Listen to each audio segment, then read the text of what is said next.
YouTube. Getting ready to take my truck out. And after I get back, I'm going to be... No, you can't see them right now, but because they're asleep. I'm going to be taking my ferrets out later. So, getting ready to take my truck out. I'm going to be going through the pros and cons of driving a lifted pickup truck. So, it should be quite interesting. And let's see how it goes. My grandmother put those nails because my grandfather, before his dying days, would try to get out the house and he needed to be watched. So, there she is. 1994 Ford F-150 XLT with the 300 cubic inch engine. Well, that came with it when I bought it from the people I bought it from. It's kind of nice seeing as it doesn't actually have its own cup holders. Oh, and after my video earlier, I forgot to turn off my lights on my Mazda. I just found that out, so all those hours now have passed. My running lights have been on.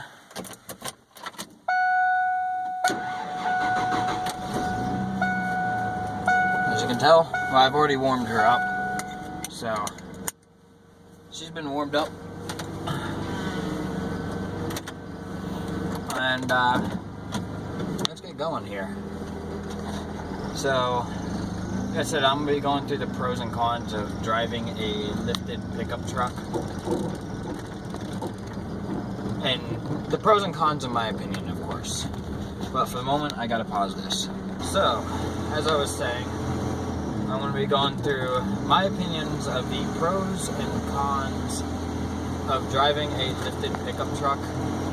I have tried to get my camera, which is actually my phone, so that way it is lifted up, so you guys can see pretty much what I see. I didn't get it exactly to my eye level, but I got it as close as I could. So I'm going to get started here.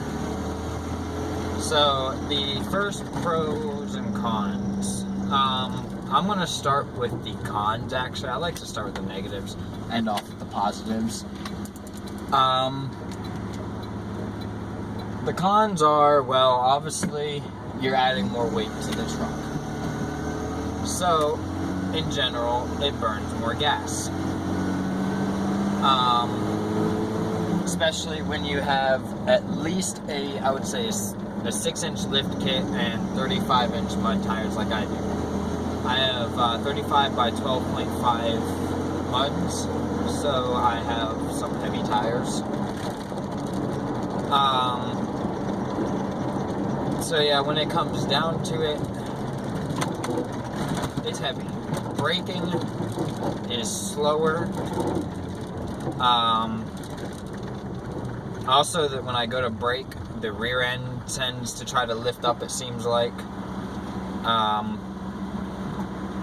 I know that's because of the lift kit. It's already lifting up the vehicle. So it makes it makes the vehicle trickier to handle. All in all, though, it's still not bad. But like I was saying, so those are some of the cons.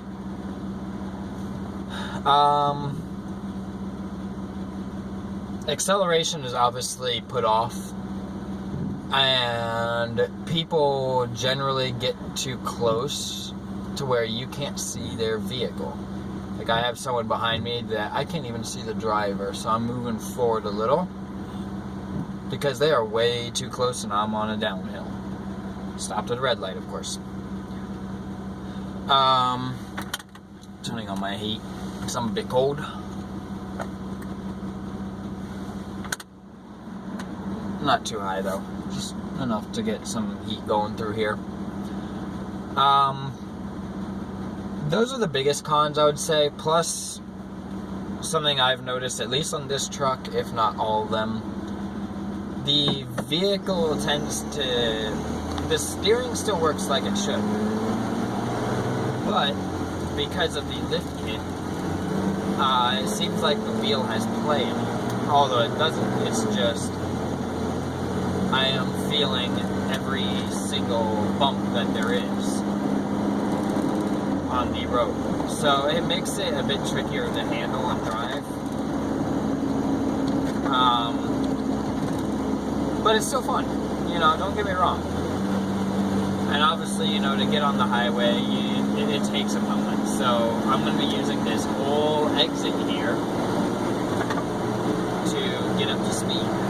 Because otherwise, I will be going about 35 on a 55. Not exactly safe. I'm going to go ahead and turn my lights on.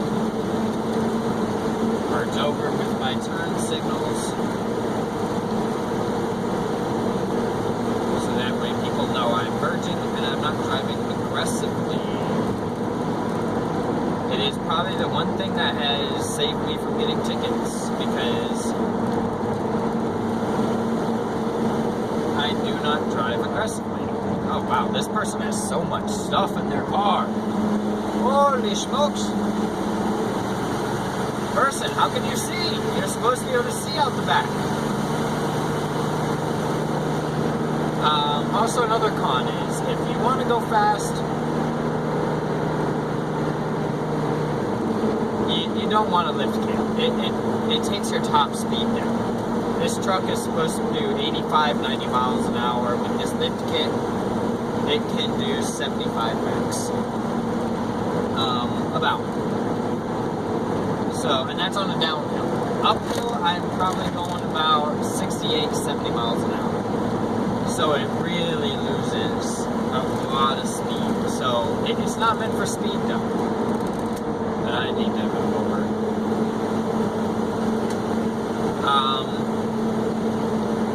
You know, it's not meant for speed. It's meant for off-roading.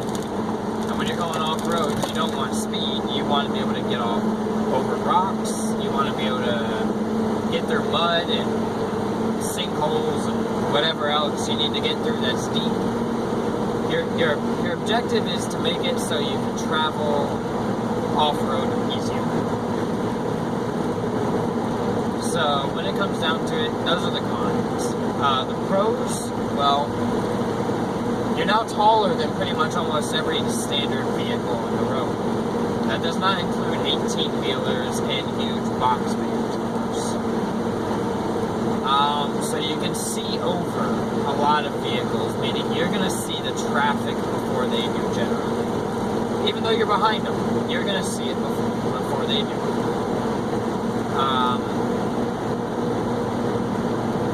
The ride actually gets a bit bumpier, but, you know, hey, whatever.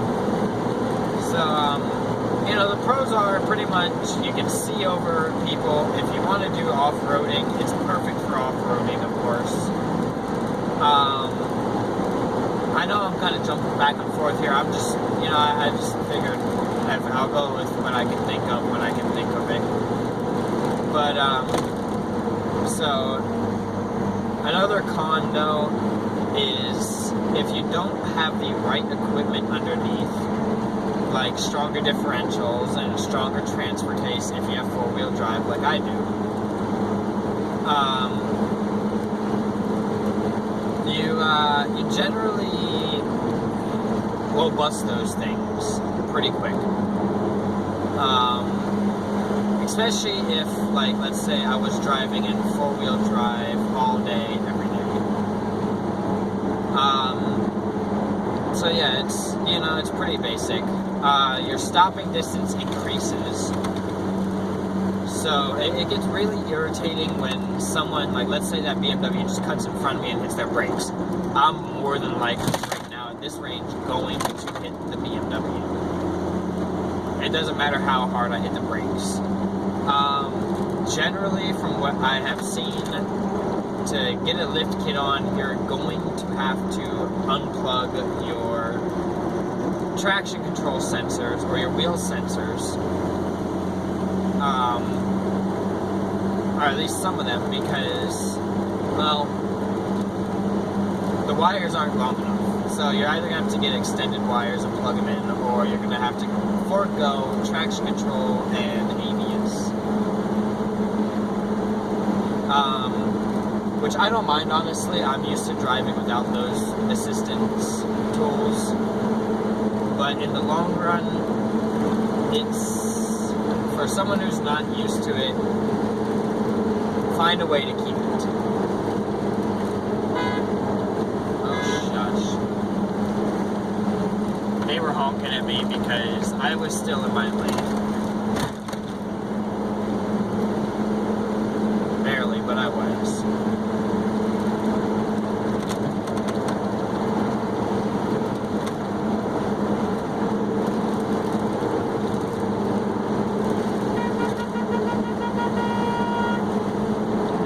Turn signals. I love them. Your turn signals not work there, buddy?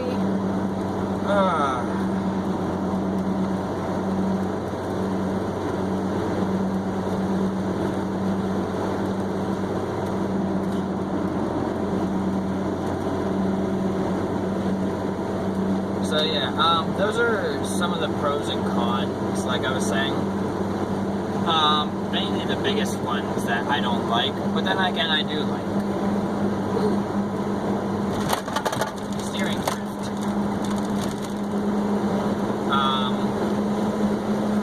Dude, you don't need to get right on my tail.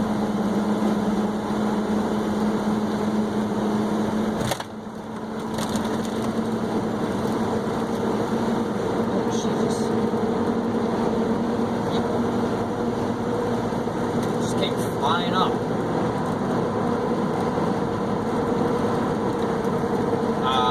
So yeah, when it comes down to it, driving a lifted truck, you gotta also know how to drive a large vehicle. If you don't know how to drive a large vehicle, it's challenging.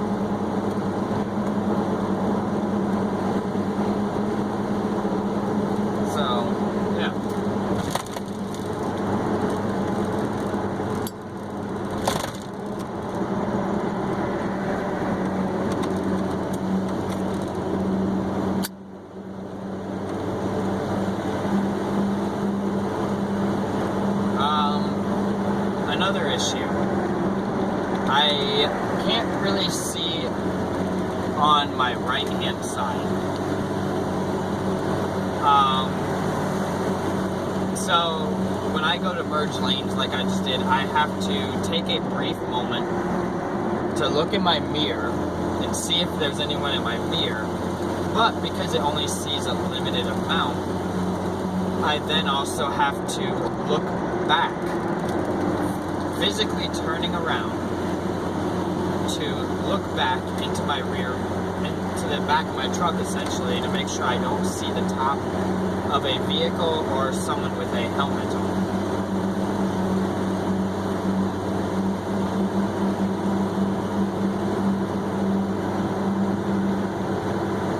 So, you know, it makes seeing a bit trickier.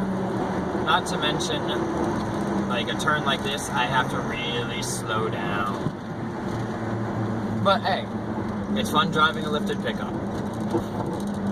Let's see, is anyone going to get right up on my tail? No, maybe. I don't know. Maybe, I don't know.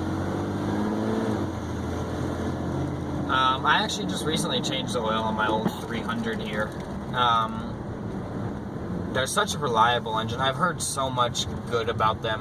When I found out this truck had a 300 cubic inch engine in it, made by Ford, it made me truly happy. I think it was the last year was 94 that they put them in. And from what I have read, although it could not be factual, of course, what I'm reading, they put very limited numbers of the 300 in the Ford F-150s. Oh, come on, person. Oh. I'm gonna move over. But it's definitely a heavy truck. I mean, thing weighs 7,000 pounds because of lift kit, or around. Stock it weighed 6,100 pounds for this truck.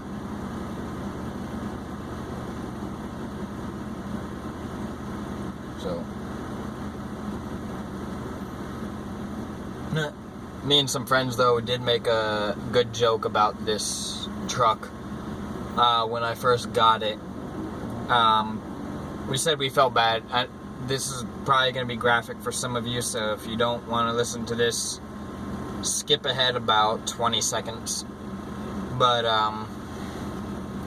me and some friends made a joke about feeling bad for any deer that gets in front of this truck. I'm sure as you can understand why. You know, 7,000 pounds going at speed with an impact or a ram bar in the front. I mean, the truck won't take any damage, I'm sure. Not from a deer. So I'd feel bad for any deer that gets in front. But anyways, yeah, so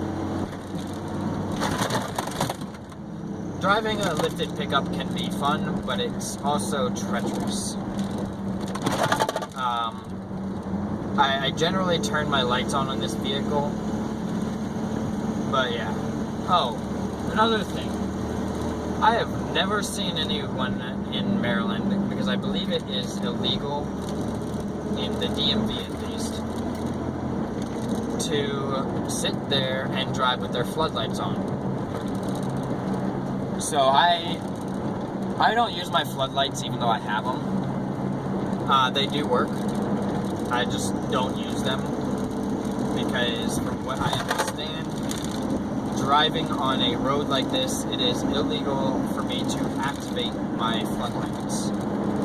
Now, if I see a vehicle that is driving without their headlights on in the middle of the night, I will sit there and flash my floodlights at them because they're so much brighter.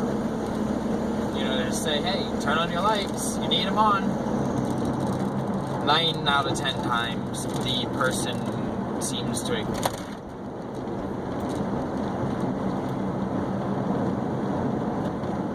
So, yeah, that does kind of suck, but hey, you know, it's like what I was saying earlier. People just drive with their headlights off here. Like, I will see. I'm probably exaggerating it a little bit at least, but it seems like 3 out of 10 people in the DMV drive with their headlights off when they should be on. Now, I have mine on personally, yet again, because I prefer driving with my headlights on. You know, I'm going to stay in this lane, actually. I was about to merge over, but you know, it's dangerous, and you know, a vehicle like this comes up behind you, or you're driving without your headlights on, and I don't see you in time, and let's say, I mean, this hasn't happened yet, thank goodness, but let's say it does. A person is going 25 on the highway with their headlights off, and it's a nice dark section of highway without street lamps and everything like that. I'm not going to see them in time, more than likely. By the time I see them, I'm going to have enough time to probably switch my foot from my gas to my brake. I probably won't even have time to steer it out of the way or hit the brake. And a 7,000-pound truck is going to be slamming into your rear end, people. Put your headlights on. I mean, it's not needed right now. So, put them on when they are needed. Meaning, if it's pouring rain out, snowing, nighttime, whatever. It doesn't matter if there is plenty of lighting on the road. You need your headlights to be able to see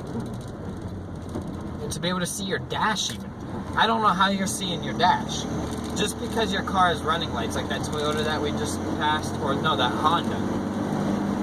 You know, some of these cars have running lights now. You know, yeah, those lights are there for your safety. They turn on when you start your car, So that way while you're driving, you have some illumination. Where they say headlights are mandatory, well, you don't have to turn your headlights on. You technically already got headlights on for that purpose. But I still turn mine on anyways on full power. Why? And again, it's law. But you know, for nighttime, your running lights are not headlights. They're not lights to make you be seen and to see. You still need to turn your physical headlights on.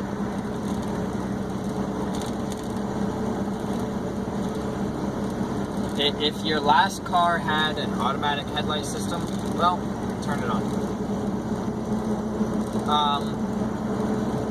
It's just something I've noticed. There are a lot of bad drivers around you.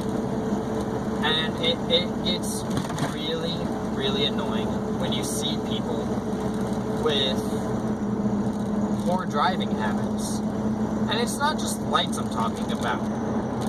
You know, there are the people that drive either excessively fast. I used to be one. I have slowed down quite a bit. I try to go the speed limit now. But then there are those people that drive excessively slow. Now, those people I find irritating. You know, you're trying to go the speed limit, and then you get stuck behind someone that's going 10, 15, 20 miles below the speed limit, depending on where you are. If you're going to go that slow, go on a road where roads where you feel safe going the speed you're going. Don't slow everyone else down.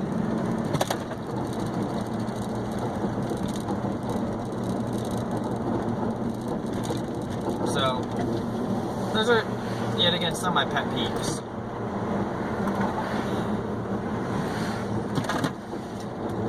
It's getting hot in here, so I'm going to roll my window down and turn the heat off. Yeah, this truck is a bit beat up. It's old. It's probably seen a lot better days. I'm going to... Oh, buddy, you just ran a red light. See, that's what I'm talking about. Didn't pay attention. Did not pay attention.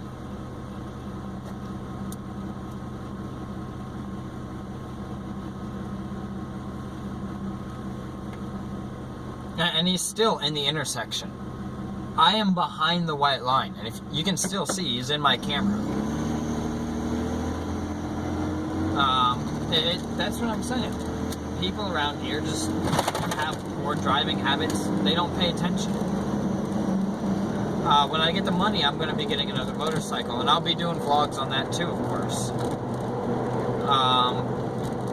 But people, like, dude, that dude in the Toyota Corolla, I mean, if you happen to see this video on YouTube, please drive more carefully. There are other people on the road. Pay attention. If you're not paying attention, why aren't you? Are you arguing with someone? I mean, you do have a passenger in the car, I can see. So it's a good possibility. Is that person giving you a hand job? You know, if they are, tell them to stop. It's distracting. You know, just... when you're behind the wheel, people, it doesn't matter where you are in the world. Focus on the road. Keep your eyes moving. You know, look behind you every now and then with your mirrors. You want to make sure you have a safe environment. Drive defensively, not aggressively, not stupidly. This goes for everyone around the world. You know, if you keep your eyes open, you pay attention, you go the speed limit, if there is a speed limit where you live, which I'm sure most of the world except for the Autobahn in Germany, and that's a certain section of it, has no speed limit, go the speed limit. You know, keep your eyes open, watch the signs, pay attention to your surroundings. You know, don't sit there and goof off or whatever you're doing to create a wreck. like right here, I'm gonna be making this turn. So I turn, my turn signal on. I check, I look, check my mirrors, and I get into the turn lane safely. Now that guy gave me enough gap, but because of this truck's poor acceleration, I had to open up the throttle a bit to get moving. But, you know, hey, that's what this truck is.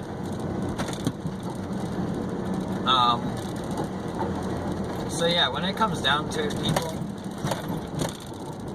pay attention to your surroundings around the world. Like, I was at the next intersection up one time, I think it was actually yesterday, and a person blew right through a stop sign. Right there, I stopped, I made sure it was clear. When it was clear, I went. I didn't go just because I wanted to go. So, knowing people run stop signs, I still make sure no one's coming and I get ready to honk my horn if needed.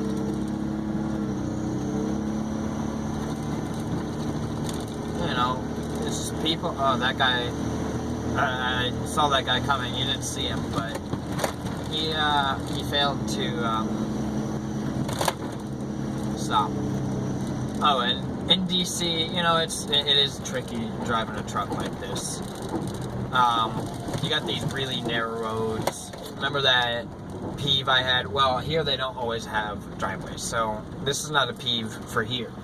The peeve I have for DC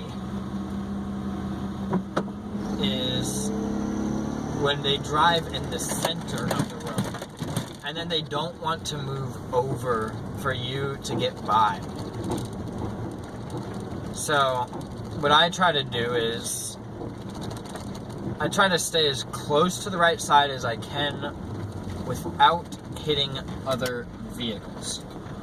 Now, it's not as easy as it looks, especially in a vehicle of this size. But I try. I try so that way people can get over. I'm actually about to get to my destination. I will not be recording on the way back, probably. And if I do, it's going to be another video, probably uploaded later after, you know, like a couple hours of being home. But that one probably won't have any talking. I'm